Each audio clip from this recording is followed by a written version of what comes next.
Maintenant que nous savons ce qu'est l'intelligence artificielle générative en général, parlons plus spécifiquement de ChatGPT. C'est peut-être l'exemple le plus populaire d'intelligence artificielle générative aujourd'hui. Alors, ChatGPT, ça veut tout simplement dire Chat Generative Pre-trained Transformer. C'est un modèle linguistique qui interagit de manière conversationnelle, ce qui signifie que vous pouvez lui poser des questions et obtenir des réponses semblables à celles d'un humain. Donc, c'est essentiellement un chatbot super intelligent. Donc, ChatGPT a été développé par une entreprise qui s'appelle OpenAI et on a aujourd'hui la version 4 qui est disponible de cet outil. Voyons quelques exemples de ce que peut faire ChatGPT.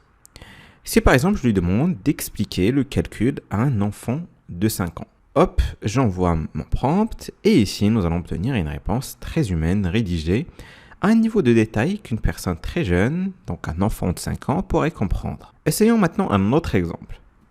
On va lui demander de nous générer un paragraphe expliquant l'histoire de l'informatique. Et on va aller un peu plus loin en lui demandant d'utiliser un ton amical. Hop, et voilà, et comme nous l'avons demandé, nous avons un court paragraphe sur l'informatique dans un ton amical, plutôt assez amical. Donc maintenant, la question que vous posez, c'est comment tout ça est possible. Alors, ChatGPT est formé sur un ensemble de données massifs. Donc en gros, en parcourant le web et en apprenant à partir de toutes sortes de données, des choses comme des articles de presse, des articles universitaires, Wikipédia, des articles de recherche, des manuels d'utilisation, des documentations, documentation logicielle, etc., etc. Toutes ces données sont utilisées pour former ce modèle afin de le rendre vraiment intelligent. Mais qu'est-ce que cela veut dire exactement? Comment peut-on former une machine ou un ordinateur pour qu'il soit vraiment intelligent? Eh bien, pour le comprendre, c'est assez simple, c'est un peu comme former un être humain. Donc, si vous repensez à votre enfance, quand vous appreniez l'alphabet et l'orthographe, donc vous avez appris les lettres, les minuscules, majuscules, vous avez appris à les reconnaître, à les écrire, et aussi vous avez appris comment elles sonnaient. Et finalement, vous avez appris aussi à les assembler pour qu'ils aient un sens. Donc en gros, vous avez identifié des motifs, ce que fait en fait l'intelligence artificielle. Par exemple, si je vois des lettres comme ZA, j'ai appris ou j'ai été formé à penser que, et je peux parier finalement que la lettre suivante peut être un K. Ce qui va faire que ça va former un mot qui est complet, qui est Zach, donc mon surnom.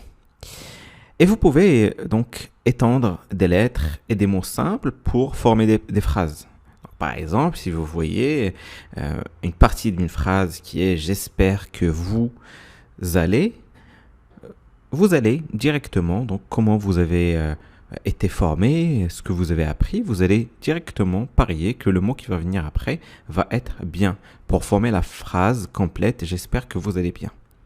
Eh bien, ChatGPT fait essentiellement la même chose. C'est-à-dire que ChatGPT réfléchit comme nous, comme on a été formé, mais sauf que c'est à une échelle beaucoup plus grande parce qu'il a été formé avec beaucoup plus d'informations qu'un seul cerveau humain. Il est donc très intelligent, voire même super intelligent. Il prend donc toutes ces informations qui lui ont été fournies et prévoit essentiellement quel mot, phrase ou ligne de code va venir ensuite. Et ça, c'est un point très important. ChatGPT ne fait pas de recherche sur Internet pour obtenir des réponses. Au lieu de ça, il prédit les réponses en fonction de ses données de formation. Ce n'est donc pas un nouveau moteur de recherche qui va potentiellement remplacer Google ou d'autres moteurs de recherche comme certaines personnes peuvent le penser. Il utilise simplement les données sur lesquelles elle a été formée pour prédire ce qui vient ensuite. Donc,